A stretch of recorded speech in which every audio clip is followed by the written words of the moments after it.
What's up, everybody? Welcome back to Soccer Wise. David Goss and Jordan Angeli with you for a loaded Wednesday afternoon show. Jordan is already celebrating the goals, kissing the crest, repping the logo, Soccer Wise in your face. And why we love to do the show live, Jordan, is right as I hit play, you said Angel City just signed someone. Exactly. Well, we got to be on top of it, Goss, and that's why we do the show once a week, so we can report all the things that happen when they happen. And thank you, Angel City, for giving us a little heads up. Do we have a name on it? Yes. Angel City has signed Iceland women's national team forward. Are you ready for this? Just remember, it's always sons and daughters. Yeah, so well, the long word Jan's daughter is the last name. It's so the first name. Svendis Jan's daughter. Hell yeah. 2.5-year contract through 27. Love that. Go Iceland. Okay, well, we've got that. We also, I just tried to type the name in on the fly to get a quick Google, and Seven Daughters came up on Google, which is probably the correct translation of that name. Probably.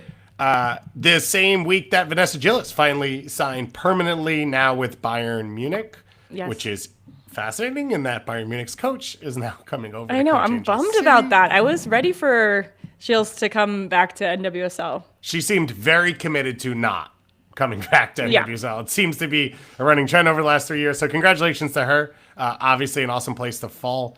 Would have been a really nice ad for Angel City. Now they add a little bit to the front line. They were shut out this weekend, but they do have 2 U.S. women's national team forwards on their roster. Ooh. Or do they? Ooh, that will be the conversation teaser. Coming up. That is what you call a professional teaser. Emma Hayes just dropped her latest roster for the friendlies coming up in about 3 weeks against China and Jamaica in Minnesota and St. Louis. That right there is a Mad Libs of international soccer that you could throw together if you wanted to. So we're going to talk all about that, as well as, I think, what we're more excited about, which is this U23 roster, being the nerds who just went through the whole rookie rankings and everything. So we will dig into that. And then we're going to go through the big results and the big moments. Of course, from the weekend, Kansas City beating Orlando. The injury concerns for them now, though, coming out of that game. Some of the other big results. We have actually 2 games tonight. So CONCACAF Women's Championship, CONCACAF W Champions Cup is coming up. The semifinals are a doubleheader, and they are both in Monterrey, hosted by Tigres. So the opening game is Gotham against Club America, and then the second game is Portland playing against the host Tigres. The teams will then all remain in Mexico, and they will play on Saturday once again in a doubleheader of a third-place match and the final. I think the third-place match has value because maybe if there is the Women's Club World Cup and maybe if enough teams get in, that could affect either your coefficient or maybe you qualify because of that. Not a huge fan of third-place games. I think we play enough soccer. I don't know that we need another one that's like specifically not leading to the thing that's the whole point, which is winning championships and going further. But we'll talk about that in our weekend preview as well, Jordan. A lot to do. Yeah, we got a lot happening this week. This is a fully loaded show, guys. And so therefore I want to start with this. Have you been to Iceland? No, but I have wanted to go. Yeah, me too. My big kick now is when I'm doing things, I throw on long YouTube videos in the background on my TV, and they're pretty much all travel videos, and a lot of them are like 50 places to go and all of that. How do you not get distracted by that? I do. I get less distracted by that than the 87 other distractions I could have around me. True. So at least it's not like 15-second Instagram story hits where I'm like, dopamine. Yeah. I want to go there. Where is that? There's a lot of stars on my map now because of all of that. And I've been to a couple too, which is really exciting. But Iceland, not one of them. And I want to go there. Now after learning about this, I see why, because it's like 13 different things in one. Like waterfalls, hiking, beaches, volcanoes. Yeah. The Blue Lagoon. Yeah. Pretty horses, like wild horses with long hair. What? Yeah. All of it sounds cool. And you could go on 13 trips to do it, or you could go to the one. Or you could just go to Colorado. I mean, those or you could just come here. I mean, yeah. Those are all the options. But maybe after Angel City wins a championship, we'll go do a special about their newest Iceland signing and us breaking the news here on this show. breaking being a loose term because we were told it and it was publicly told, and then we were just the I first don't have to the talk scoops. about it. I don't have the scoops like No, Tommy. none of us have the scoops. I know. We're working. I'm working on a whole Hall of Fame of scoops for Tom. If you enjoy our MLS show as well, but let's dig in to all things North American women's soccer, and we'll start with the national team. So as I said, we got the latest roster from Emma Hayes. It is always exciting to get a roster, and I think Emma has a interesting flair about the way she puts these together. So we end up getting what is a 24-player roster. I won't read through all of the names, but you have some returning big names, and then you have some opportunities for players who have not been in before. Jordan, when you heard this roster, when you looked at the names, what stood out to you first? What was your first reaction? My first reaction, Goss, was the newcomers, the players that have never gotten caps before. There's 3 of them, and to me, that's the biggest news out of this camp. We have been told that Emma Hayes is going to continue to bring players in who are in top form, and I like that we're seeing that. So Claudia Dickey, Lo LaBonta, and Carrie Abello all get called in, and I think for all of them, it feels right, doesn't it? I actually just had Seattle this last weekend and got to talk to Laura Harvey about Claudia Dickey, and she said Laura was in with the group in that camp in January, and she said, or she was around them. She said, there is no reason, Claudia, that you shouldn't be in that group. You are the most athletic of the players. You're the most consistent. But the thing that she wanted Claudia to be better at is the weird, nerdy goalkeeping things. That's what she said. The Jill Lloyd and stuff? Yes. Yeah. And the instance that happened a couple games ago when they played Houston, and she came out and she actually like covered her goal first, then came out and denied Yasmin Ryan. That was one of the things, like covering your goal in 1v1 situations, the little nuances of goalkeeping that you can't be good at just because you're athletic. You have to train at them. And Laura Harvey challenged Claudia Dickey to say, hey, if you work on these things, you will be there. And I like that just a few months later, here's Claudia Dickey in the mix, because if you look at all of the goalkeepers in NWSL right now, Goss, inconsistency is the number one thing that is trying them. And I think it's because we've talked about this. There has never been an open goalkeeping spot in American soccer with the U.S. women's national team. It has always had a number one.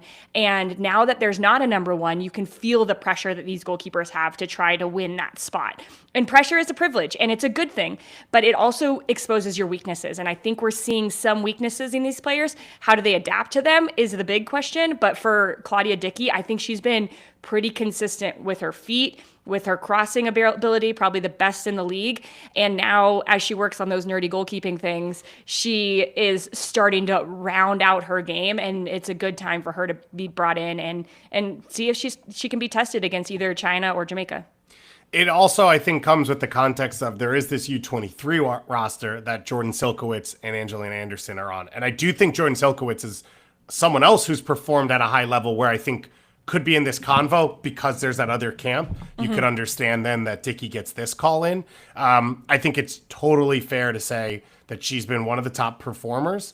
And one of the things I've talked about many times, like I want to see the players who are playing at the positions of need at best in the league. And I think Carrie Abello goes into this conversation as well, get opportunities. And it's not just, well, are you a national team player? Because that doesn't mean anything until you get call-ups. And I think NWSL is a good enough league that if you're performing at a high level there against your competition, that shows that you deserve the opportunity. Manny McLean's interesting. She's had a lot. You talk about that pressure and the inconsistencies. It's been really bad at times this year. Clearly has attributes that Emma Hayes wants in the camp. And so I think that's understandable that she keeps getting called in.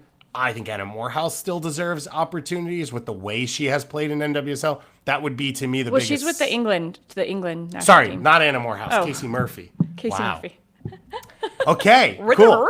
Now that we're in goalkeeper talk, everything blends into one. Yeah, that's funny. Casey Murphy, I think, has played at a high enough level so far this year, and I think does some of the things you're looking for from Emmanuel McGlynn, which is ability with the ball at your feet, ability to play out. But I think we're talking about all players that are in the same class, right? Right. And you're going to hopefully give opportunities across the board as the year goes along and figure out who fits into the group at their best. And you had mentioned in that mix, players playing well in their position, and Carrie Bello is that player. I think she's been consistent, not just this season, but over the last year and a half for Orlando. And outside back is a double circled. This is a position of need. Emma Hayes has talked about it time and time again. So I'm interested to see how Abello does in this system. It feels like outside back that now I'm getting them confused. We're all confused. Oh my gosh. Outside back that Emma Hayes would love to have in her system. She is tactically dynamic. She can play centrally for, like, if need be, right? She can pop into the central pocket. She could play as a midfielder. She could play as a winger. And so that has also been one of the emphasis that we have seen of Emma Hayes is players that can play in multiple positions. Let's do the last newcomer, and then we'll talk about that a little more with, I think, the Giselle Thompson combo, which is Lo LaBonta. I think it was the most exciting part of this roster for everyone. It is overdue. I was talking to someone. I could understand she didn't get pushed into the team, obviously, right through 2019 and all those years when she was not maybe the highest performer in NWSL and her teams were struggling. I think she probably deserved a shot under Vlatko. He sort of leaned towards Savannah DeMillo as that new player that he was pushing in fine. I'm shocked she didn't get called in the gap between the two head coaches when it was like, we don't really know what we are right now. And you're talking about a player who at that point had led her team to an NWSL championship game that they didn't really have a business being in. And she was scoring goals out of midfield and covering ground and doing work defensively. But the way she has fit into this new generation, by the way, I got a KC Current scarf. Oh, so yeah. Shout out to KC on that one. Has moved into the way KC has developed. She can play in a low block. She can play in a high pressing system, and she connects the game. And I'm really excited to see her get opportunities in this group. And I think it once again shows that everyone's getting watched and everyone has a shot. And it seems weird that the door has been closed on some players, but they did get their chance, like a Casey Kruger. But this, I think, was the most exciting part of this roster when it came out. Lo LaBonta is like a fine wine to me, right? She just keeps getting better and better and better. And I think with that consistency that she's shown, she's actually developed into a really good leader. And that is now on display in this Kansas City team. And I think that it felt inevitable to us. You know, maybe we were thinking, oh, is this ever really going to happen? But it feels like a player like that who has such bravado, right? She has this presence about her that everybody wants to be on her team. You don't want to play against her. That is going to pay off, whether it never made it to the national team or if it did. And this is what's happening now, and she gets the call up. I think the way that she's playing, she is so happy. Like, she looks happy when she's playing. She just commands attention. She dictates how the game is played, and it is perfect. You know, I agree with you, but it feels to me it almost is perfect timing to come in now. That a few more players have come in and out of these rosters, and you're starting to settle in on maybe what the midfield looks like. Now you can bring in a piece like this who is very adaptable, who can play with a lot of different players, and she can just be herself. And I think everybody hopes that, right? Lo, just go in there and do you, and be the leader, and be the destroyer and ball progressor and all the things that she does well, that this will really set her up for success. So I'm so excited for Lo that she gets this opportunity. And as it's gone, Goss, we're going to see all these players because that is what Emma Hayes has been doing. And you said, like, it felt inevitable, but at the same time, she's one of the faces of NWSL. And yet I think I had accepted that she wouldn't get this chance. And I look at the league right now, and we talk about Vanessa DiBernardo on the show all the time. Another player. Yeah. It feels like it's not going to happen. And we've talked on the show about the CBA previously and how it didn't create opportunity to try new players.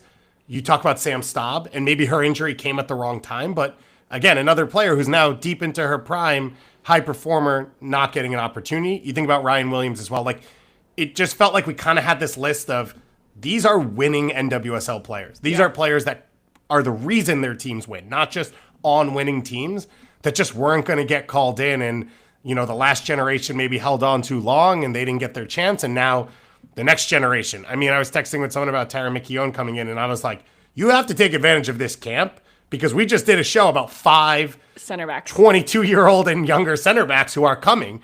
And so I think that's one of the things that's really special to see LaBonta get this chance, and hopefully that opens the door for a Sam Staub going forward or a Ryan Williams. And maybe, guys, this is just what we're going to see. Like, now with this new setup with the new CBA, but also with the baseline of what NWSL is and players getting to play. Yeah. Like Ryan Williams is a great example. She has been working to be a starter for years and years, and now she's a starter, and now she is consistent in her ability to impact a game as a starter. Well, we weren't getting that before, so it was hard to break into these situations. And I see it, you know, not that there won't be opportunities for these players going forward who are very consistent impact players in NWSL, but it should be hard to break into this team. It should be really hard. Yeah. And I think because the game is getting better and players are progressing and they're upping the level, it's going to get harder and harder to be in every single camp, which is going to do what? Just make everybody better, because you're going to have to compete harder. And it also then gives the obvious credence of why Emma Hayes has pushed these other national teams, these future camps where the teams train together, or this U23 camp that we have coming up. So with this U23 group, they are going to go to Germany and play Germany's U23s twice in Stuttgart, I believe.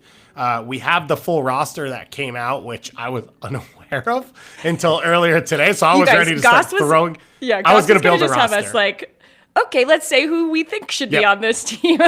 and it's a lot of the players we talked about last week in our rookie convo. And I think a lot of the players that would have been in the young player convo, because as we said, I think the Rookie of the Year award is going to start to shift post-draft with younger signings. But you've got Jordan Bugg in here. You've got Lily Reel, who you'd expect. You've got Kennedy Wesley, Corbin Albert, Jaden Shaw are sort of the headline ones that come from what you'd say the full national team coming into this. Riley Tiernan, who of course has already set records for goal scoring. McKenna Morris, Jasmine Joseph, Kaya Hanks, Maya Fischel, which is really exciting, coming off the knee surgery. Maddie Deline, Sarah Shapansky, Samantha Meza, which I think is a massive one, because this is the other part of this is you're trying to convince some dual nationals that they are part of your program, that you are watching them. One of the names that I saw talked about but is not on this list is Gia Corley, who many people would like to see be a part of the USL. She's probably on that Germany squad. She is probably on that Germany squad, if not on that German first team. Yeah.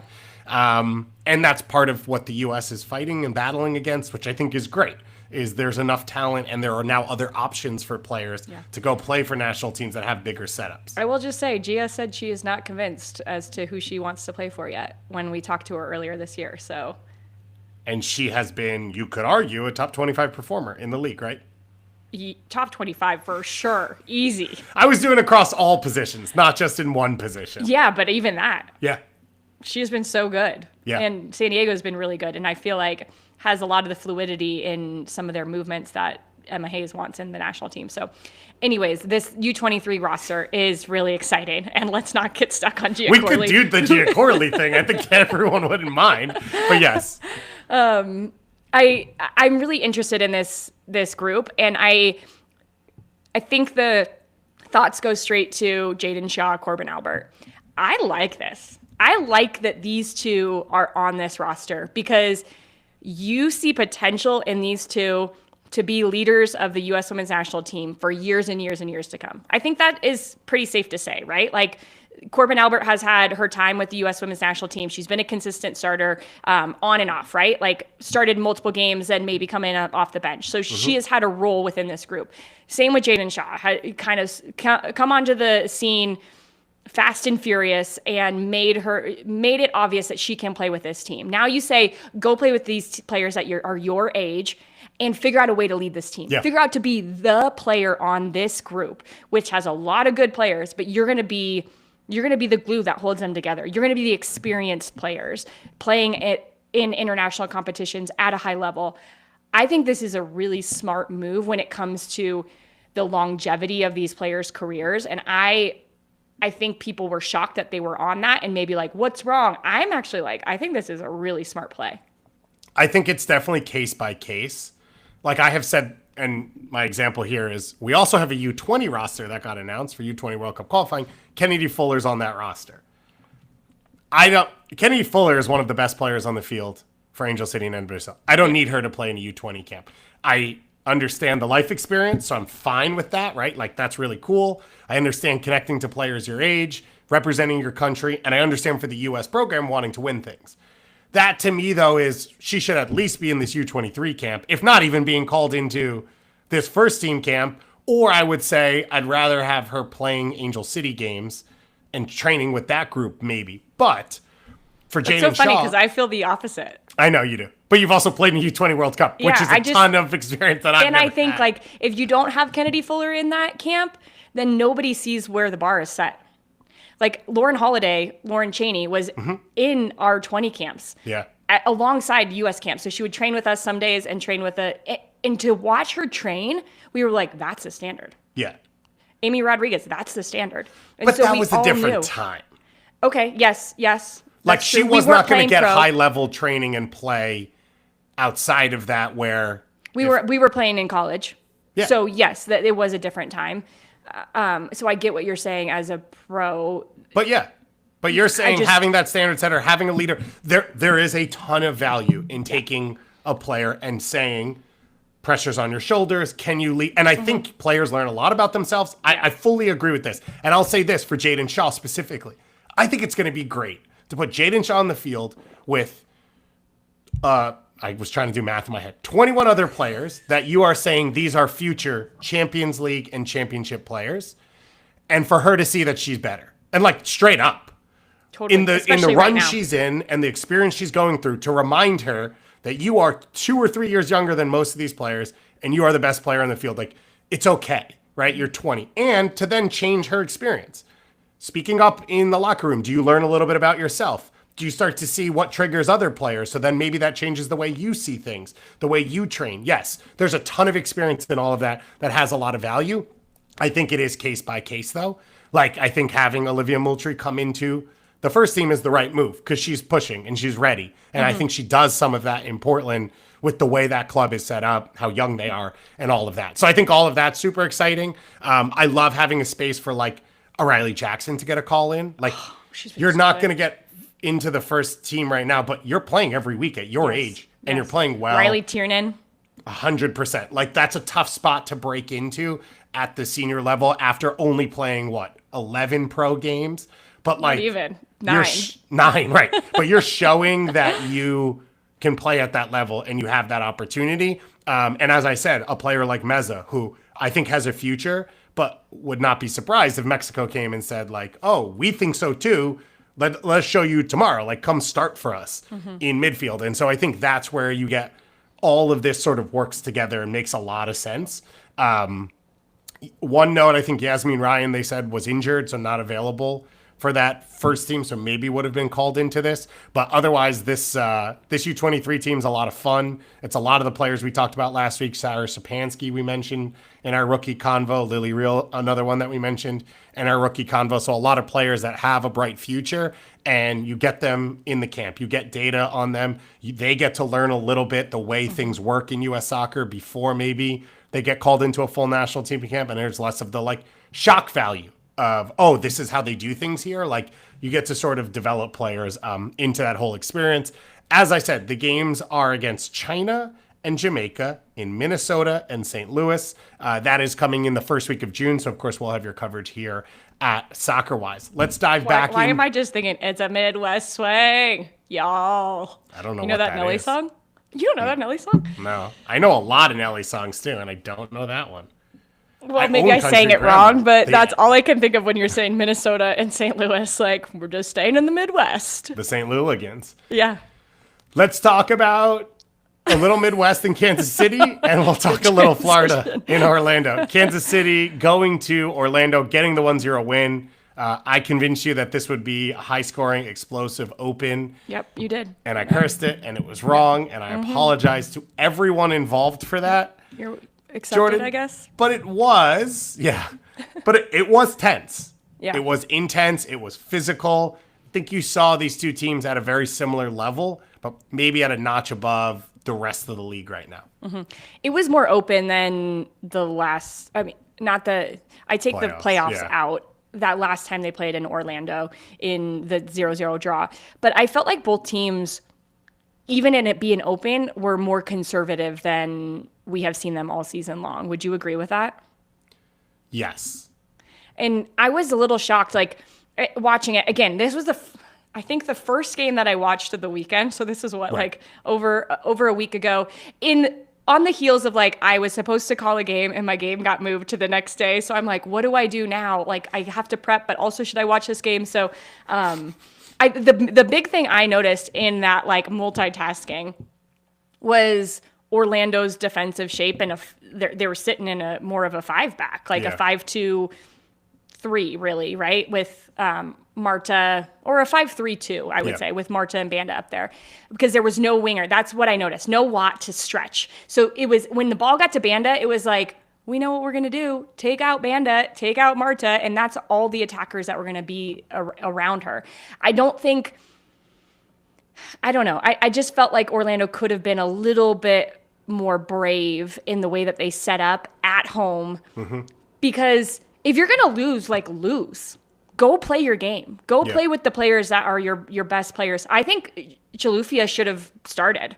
I think she's done enough in the games that she's played in to earn a start. And now you have a little 1-2 punch with her and Banda in the speed and behind. You're crying out for that extra piece, whatever it is. Yes. So I was actually pretty shocked at how conservative Orlando started the game with the players that they had out there in their shape. So the thing that's hard is I think they started their best 11 players available. The question is just how does that fit together, right? We've seen over the start of the season, we've seen Angelina play out wide. We've seen McCutcheon play out wide. None of that's not naturally where they play. Some of that's holding positioning. For the most part, they drift in. So then you see a team where if you don't have Ali Watt to start and you are still missing whatever that other option is, and if you're not going to go with what you said, then like this is kind of your best group to put out there and play to some of your strengths. And quite honestly, I thought Kansas City was the better team in the first half. I thought they pushed the game. I thought they had half chances. But if Nadaner controls that ball a little bit better and realizes the press coming from Schwinga, this might be 0-0. Did you see Seb's reaction after that goal? No. Oh. Yeah. He's like, gosh, like it was a visceral reaction. I said on Monday's show too of like, it was an out of normal moment. Totally. Like Nadaner has Bia sealed, understands the spacing of the field. There is one player on the planet who both tries to get to that ball and then physically is able to do that. And that's Schwinga. Yeah. And that's what happens in this high level game. Yeah. And that typically in games like this, that's the difference. Yeah. It's a half chance. Because that's what it is, right? Like that was not a full-fledged like, oh, Kansas City created something beautiful and here's the opportunity. It was like, I'm going to work harder than you and I'm going to figure out a way to get to this ball and anticipate that you're not going to make the correct play. Yeah. So I think in that outright, you could say Orlando set up the way they wanted to.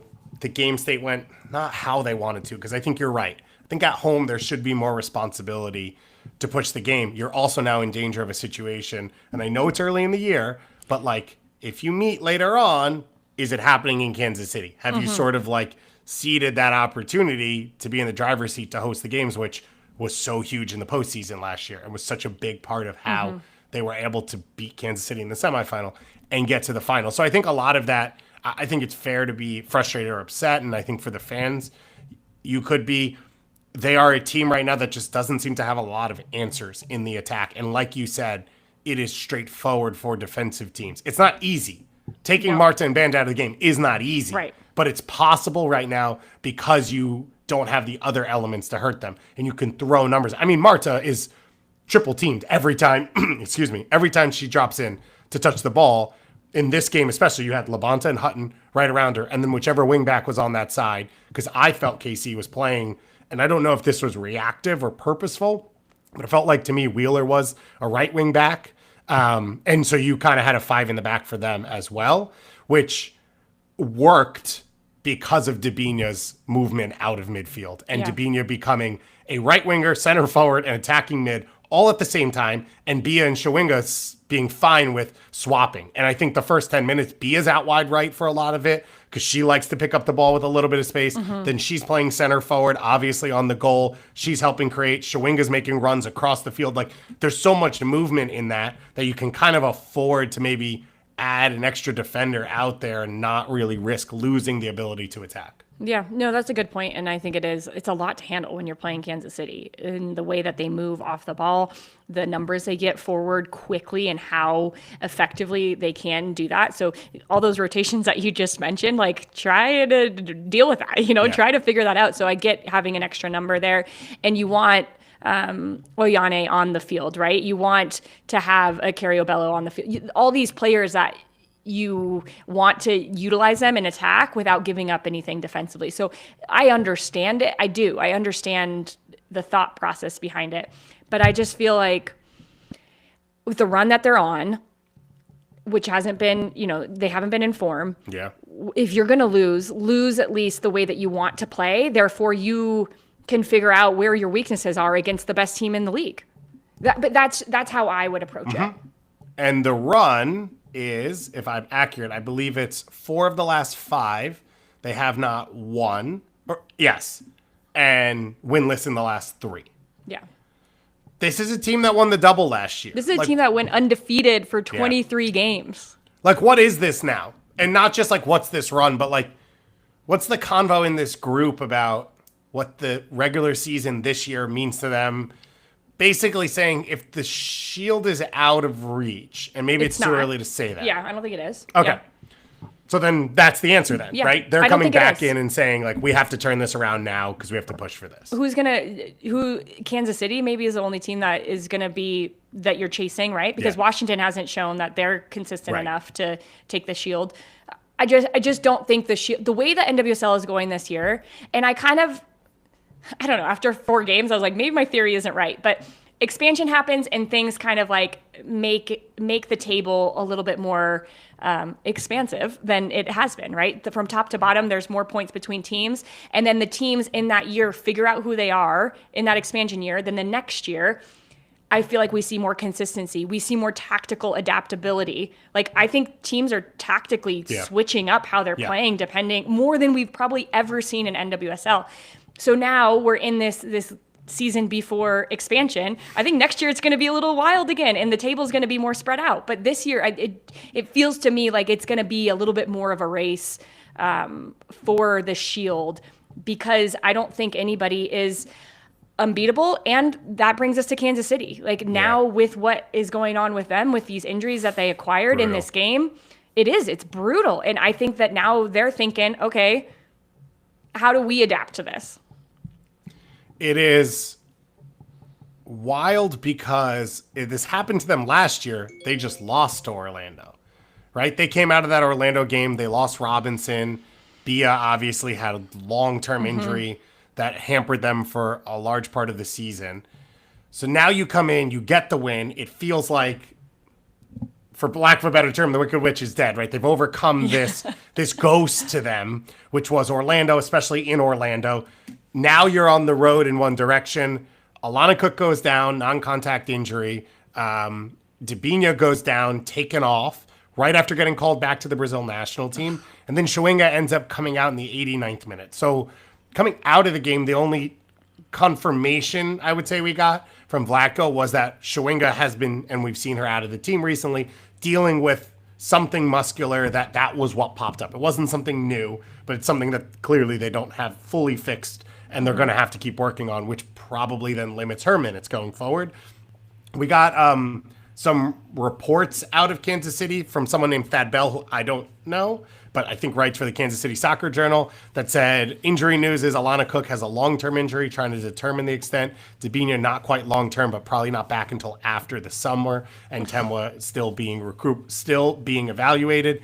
The positive side is Michelle Cooper's expected to see some time in the next game. It's like Cooper, a dagger on that U.S. Women's National Team list. So you are talking about I think a player in Alana Cook, who is a huge part of the defensive turnaround this year, because they can defend not with numbers, and they have been good defensively, and her organization, her ability to play out of the back, and I think the confidence that the players in front of her have, that she'll clean up mistakes, has helped them a ton.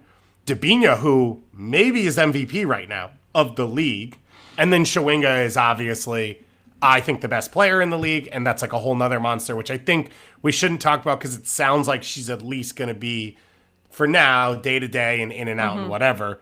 But those two injuries, like you just said, goes from 1 hour, you're saying, at 9:30 on Friday night, you're saying this is Kansas City's league to win and everyone's chasing them, to now the door is back open. Ugh, it just hurts. And you talked about all those things with Alana Cook, but I think the one thing that maybe you didn't mention that is worth mentioning is there has been now consistency in this back line, especially with Sharples, Cook, and Lorena behind them. And that Sharples-Cook combination started last year, and it just helped. There is something about a center-back partnership that if you get it right, it makes everybody at ease around you.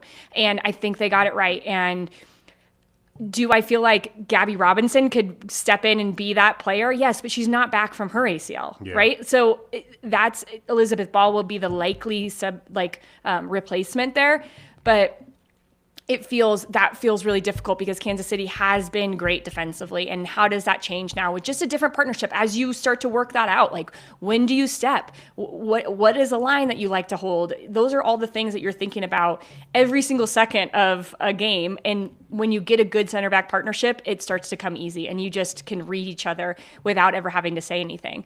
So I think that's difficult. But the Debinha thing just really, it hurts my soul because I was saying that she could be MVP this year. And she was playing at a clip that we haven't seen her play at since I would say before her ACL. Yep. And last year she was in and out with different little injuries. And at the beginning of the year, she played more minutes every single game than she had at all in last year. Like, she wasn't playing 90 minutes. She wasn't playing 85 minutes. She wasn't getting that consistent long run in games. And she had her step back. She has a great partnership with Bia. I think her understanding of what DiBernardo wants to do, because DiBernardo is so cerebral, those two worked off each other really well. It's a gut punch, and I'm so sad for her.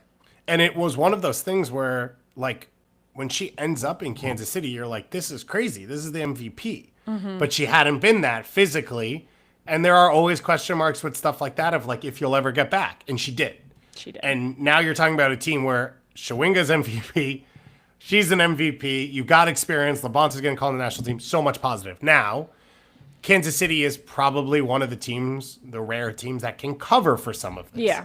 Right? We picked Vanessa DiBernardo as our preseason midfielder of the year. No, you mean I did. Yeah, I was just being nice on that one. Okay, thank you. This might actually end up opening the door to a possibility like that. Denise O'Sullivan, by the way, is the front runner for that award, which I hope we said in the segment, but I don't remember. I know we did say her at some point because we didn't do a best 11, did we? No, I don't think so. We must have said her. It would be dangerous if we did a best 11 because what the hell do we know going into the season? We should do that. That would be hilarious. Yeah, just doing terrible guesses into the open. So you have DiBernardo coming in. Michelle Cooper coming back is massive because she's been out for a while, so you've been covering that right wing position. Michelle Cooper also has now shown her flexibility, so you could still probably rotate.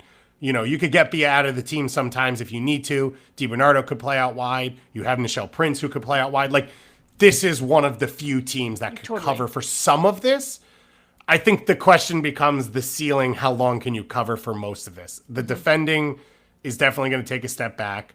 And then, it's harder to manage Shawinga's minutes if Debinha's not there. Yeah. Because you don't have someone who can carry the game. I would also think they will have to adapt to how quickly they want to go forward.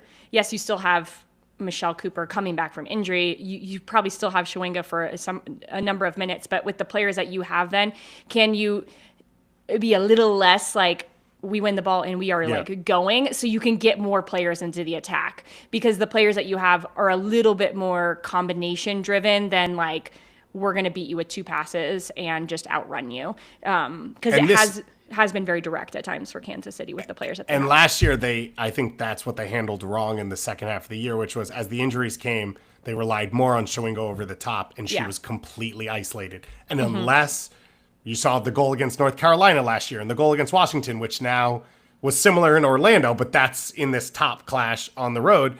If those goals didn't happen, you didn't have anyone to connect with her. And I think you're completely right. You cannot fall into that trap once again. You probably have to control games a little more. And that also will help your defending, right? Your rest defense is in better position. You're not as stretched. You're not losing it in uncomfortable situations or unknown situations. You're less stretched so you can counter press quicker. Like all of that will probably become necessary.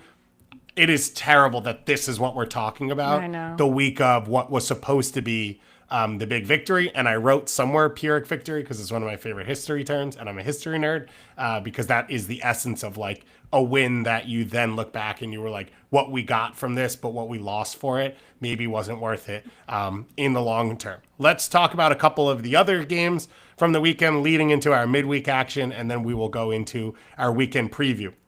If you remember, Gotham and Portland played on a random Tuesday a few weeks ago. Oh, I remember. That was because now they are playing in the CONCACAF W Champions Cup this week, and so they're missing their games this weekend. So -1 game coming up this weekend, still stretched out from Friday night through Sunday. Sunday, 10 p.m. Eastern time. Is that right? I think it is. The final? No, I think that's the North Carolina San Diego game. Oh, to yes, close the yes, weekend. yes, it is. You're right. So it is a long what? weekend for people. I'm just reminding everyone that, Yes. but that probably is the best game of Get the your weekend popcorn, people. coming up. It might be called coffee at that coffee. time, but popcorn can help as well. Very nutritious, fiber-rich snack is what I've been told. I'm working on all of my health concerns. Yeah, little cook over here who doesn't know what they are doing. On this weekend, coming into this, Gotham lost 1-0 to San Diego on Friday night, and then Portland knocked off Houston 4-1 on Friday night as well. Gotham at home, Portland on the road. So for Portland, they could drive to Monterey if they have to. I assume they are not, but it's possible based off the travel that they ended up with. Let's start with the Gotham game. It was a really interesting group for Juan Carlos Amaros. They are struggling to score goals. I would argue they threw all their attacking pieces on the field in this one. Esther and Jesse and Midge Purse and Ella Stevens all getting the start. Mandy Freeman being back in the team allows you to push Neely Martin back in to central midfield. A lot of that felt positive. And I think for the first 30 minutes of this game, they were the better team. They controlled most of the play. Then who else? Delphine Cascarino picks up the ball in the wing, drives in field. Everyone sees alarm bells going off. Everyone's panicking. Her pass ends up deflected into Kimi Ascanio, who drills this thing into the top Outside corner. of the foot. We're like, again, not even on one of these groups of U20, U23 first team, but is consistently starting as a teenager in NWSL and scoring goals and scoring game winners. But it was a bit against the run of play. I think Gotham's not really a team that's going to take like, okay, we felt good about the performance type stuff, especially when they're struggling to score goals. But it felt like they tried a lot of the levers that I would expect to try and get out of this run. But this is what we saw, I think, last year, even with Gotham, when they were winning 1-0, 1-0, 1-0, is they would create all these chances and they wouldn't find the back of the net. Yeah. And in that first 30 minutes, if you're playing San Diego, who is a top form team right now, they're currently sitting in second place. Deserve it. Gosh, I feel good about that preseason. I was like, I'm interested in San Diego. There you go. They're making not up thinking for it was going to Utah. be this. Yeah, it's making up for Utah for sure. If you don't punish teams when you're on the front foot, and they were pressing so well, and it was hard for San Diego to get out. But once San Diego figured out how to just get McCaskill free, it was Dali pushing a little bit higher up the field, and then it was that pivot play centrally to find the advanced half space. It was like they could break it down every single time.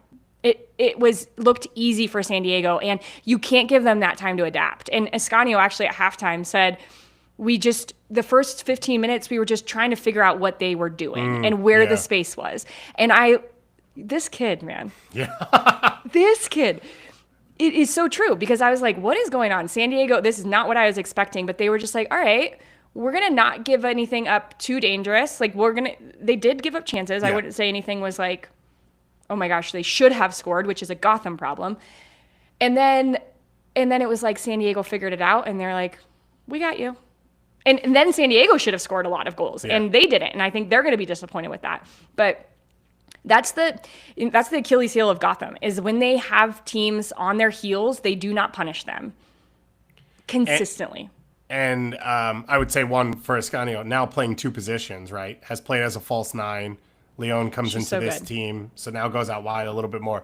But I think in all of what you talked about, this was a game where I think you saw the strength of McCaskill and Dolly, and I think the weakness for Gotham, which is not the finishing's not supposed to come out of midfield, but the possession is not at the highest level there in that part of the field for them. And Yasmin Ryan, I think, did a lot of that last year. Rose Lavelle is obviously a difference maker and is not available. But I think you have kind of in Howell and Martin similar players that want to pick up the ball a little bit deeper, but because there's two of them, there's not really an option further forward for them. There's a moment around the goal where Howell picks it up, comes into the pivot, picks it up, turns on the half turn, looks upfield, and basically waves her arm like, there's nothing for me, loses the ball and either gets fouled or gives up a foul. Like, understands where the contact is, but that shouldn't be happening in a pro, like at this point of the season in the pro environment. Like, you should not be looking up and saying, where are my options, right? Mm-hmm. It's supposed to be muscle memory at that point. And it's one of the things that Dolly is maybe the best at in league in, is in that build out, early passes out of that deep midfield, where if you are able to find space, it doesn't matter that I'm in my own 30 yards, I'm still going to kill you. And if not, I can connect and start to move up the field. And I think you saw the difference for these two teams, right? They're both teams where you step on the field and you say, some of the best defenders 1v1 in the league, some of the best attackers 1v1 in the league. Mm-hmm. And one team was stitched together a little bit more coherently. I think part of that goes to game plan and how it's, how the players are reacting to it. And I think Jonas Eideval's done a really good job with that. And then I think part of that goes to that engine room and what they're comfortable with and what they can do. And I think Neely Martin and Jalen Howell are both starters in NWSL. Yeah. But they might both be the same position, and I don't know how that ends up working out. And I'll just say, you're also playing with those two players, but with two center backs as your outside backs. Yeah. And that is, in the modern game, a way to keep possession and advance the ball is your positioning and your availability of your outside backs. And I think I understand what Juan Carlos is doing, but I think that you see some of the weaknesses of those players at an outside back position, because typically when those two players get the ball, or when Neely Martin gets the ball, there's like 5 players for Gotham High. And you're not seeing that as consistently because you don't have a nice Swanger. You don't have a Bernina that's starting and playing a lot, who's a lot more advanced in the way that she plays. So so then that tucks in potentially a winger into the pocket. I just feel like it looks a little like the puzzle pieces aren't fitting together right now for Gotham. One exciting piece, I think, is the clubs were required to announce their rosters for this segment of the CONCACAF W, and Rose Lavelle is on the roster that they announced is coming to Mexico. I don't know if that's we don't have anyone else, so we'll put her name in. Like, obviously the whole team will travel together, but this makes her available. Or if she's that close that she could get on the field, which Juan Carlos Armas has not been super open about this specifically, like tamping down rumors, but not not changing them, just saying nah, I don't know what that is. That would be a huge lift for them. But I would love to see a Sarah Shapansky get a chance with Esther in that 10 role, where can she do a little bit of what I'm talking about Kenza Dolly does for you, of passing out of that midfield. San Diego, as you said, they are second right now in the league. I think they should feel like they have a legitimate chance at this. Like, to be able to now show they've rotated at center back. They've found a couple different options at center forward.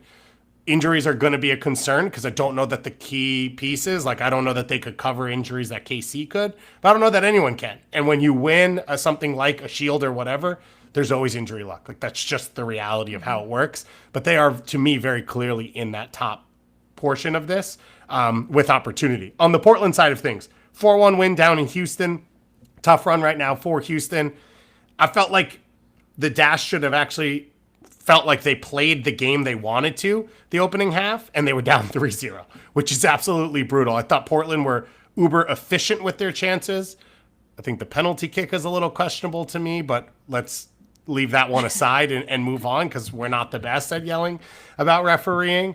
But I think you saw for this Portland team, like even if they don't control the game, these young attackers have the ability to change the game for you, whether it's Tordine, whether it's Hanks, whether it's Moultrie, like all of them 1v1 can just create a ton of danger. And when they're all on at the same time, this is what you get. Yeah, and you bring in a couple of different threats, right, with Tordin and with Linehan. Linehan can stretch, and I think that pass from Sam Coffey, if you're not going to have a lot of the ball and you're not going to have a lot, in Houston is going to be stretched in moments, you have to be able to expose them. And, like, that is going to be one of my favorite passes of the year, the Coffey pass to Linehan goal. But Linehan just aware and can get in behind a back line, even if the space is tight. Tordin is a fox in the box. Like this is a poacher. Yeah. She loves scoring goals, and we haven't got to see that. And I think as Portland her first evolves, touch in the box is really clean. Yeah, it is. It's tight. It's like into the space that she can exploit. Sets it up. Yeah. Yep. I'm interested to see how she fits in and if they can get her more time, because typically Portland has been dominant in the channels, right? They have been able to get to the end line and create crosses. And I feel like the way that they're playing this year, it is a little bit more like tucked in wingers, and they're playing a little bit more central, but you need to have a good player in the middle of the field in the box to put in those chances. And I think Tordin can be that. But Portland's going to feel good, even if they didn't control all the aspects of the game, as you said. They're going to feel good going into a midweek game on the heels of that, seeing the ball go in the back of the net 4 times, and some of the players that haven't been on the score sheet getting on the score sheet. Now you're just creating more danger for the opponent and more players for them to have to watch, because there's like a little bit of fresh new energy with Portland. I think there's that. I think there's by committee. I think you start to get that feel of it's not a college team. We see. I'm a huge NBA fan. You feel it with Oklahoma City of like they're kind of a group that's having fun and they're all experiencing it together. It feels like Sam Coffey's like the perfect leader to all of this. She leads by example. She has elevated her game. I think that goes into what we talked about with like the U23s and stuff of like, I think this is the best soccer Sam Coffey's ever played. While she's been challenged at her highest level because she has to fill so much of it. Took the penalty kick because, of course, the penalty legend, Jaden Perry, not on the field. When they got one, they wanted to sub a center back on to take a PK, but you can't. Excuse me. So I think there's a really fun feel to what they're doing. It is where I would say this CONCACAF chance is probably bigger for them.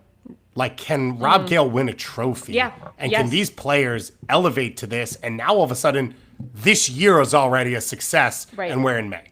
Yeah, no, I think that's a really good point, especially with how tumultuous last year was. It was up and down, right? You had the players that everybody thought could really have a run, and it just like petered out at the end. And now this is your first full year as a head coach.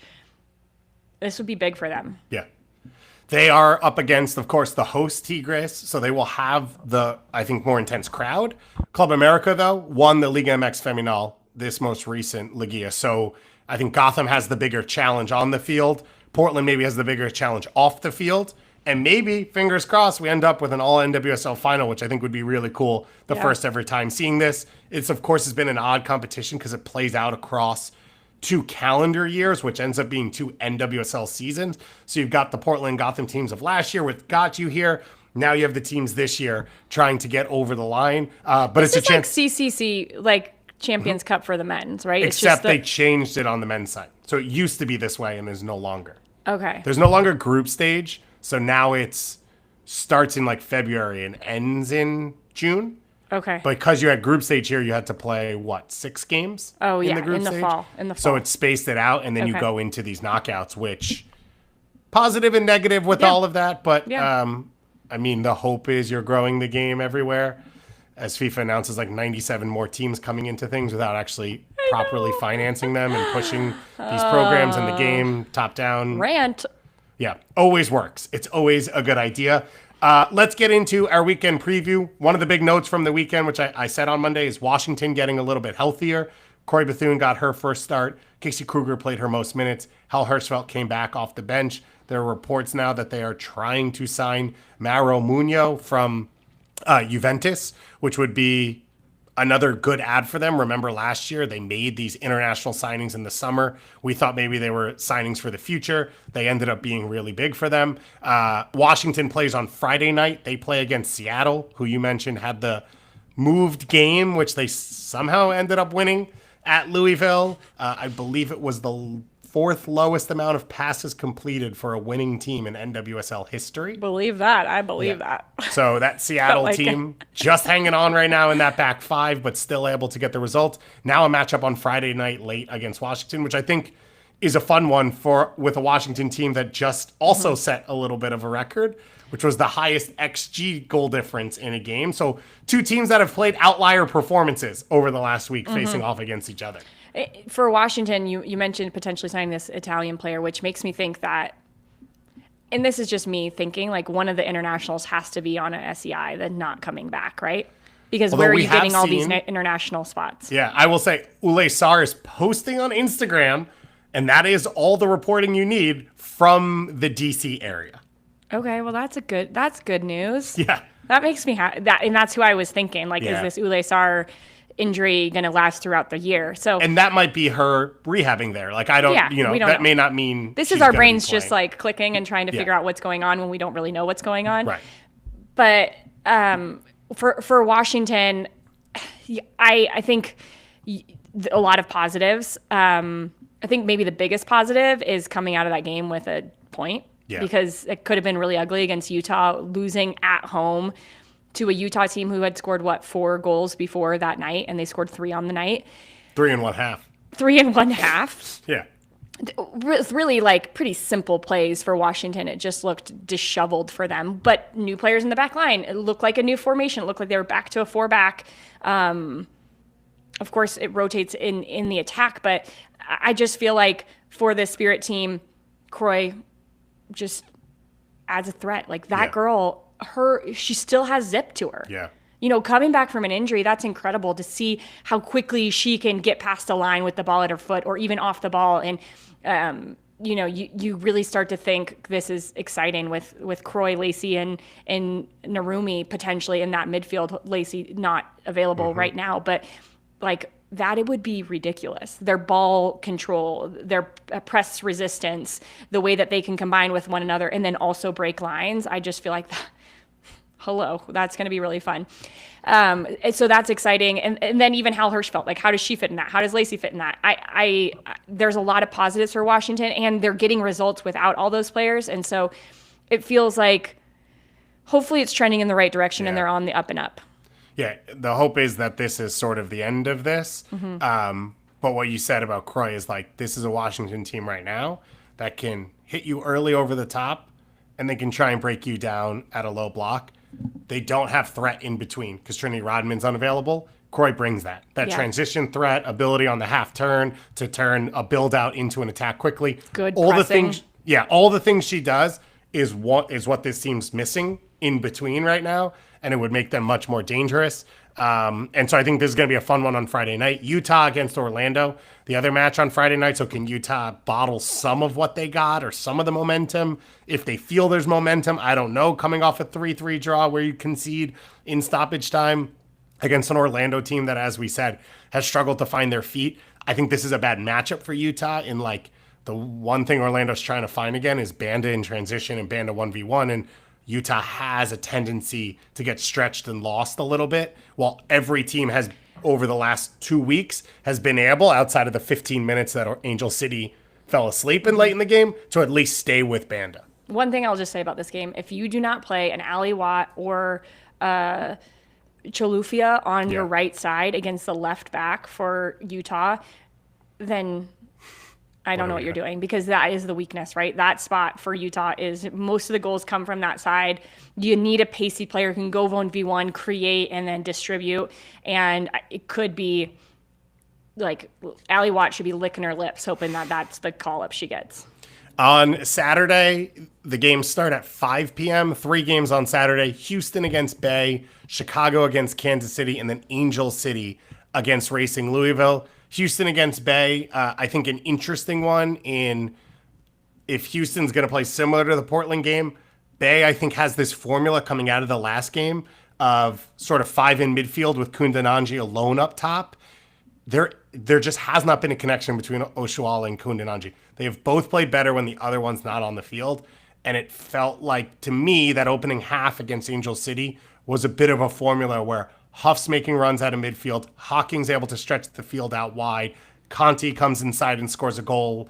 Maybe that's how it all fits together best right now. And that all feels like a setup where you sit in against Houston, you hit in transition, and there's some openings there. Yeah, no, both these teams, I think, want to play. I don't know. I'm still not convinced Bay wants to play, even though they tell me that they want to play all the time. And I know Albertine, and he loves the ball, but Houston is going to want to play, right? They have shown that they want to play through the thirds. They want to build, and is that going to leave them exposed? And that's exactly what Bay wants.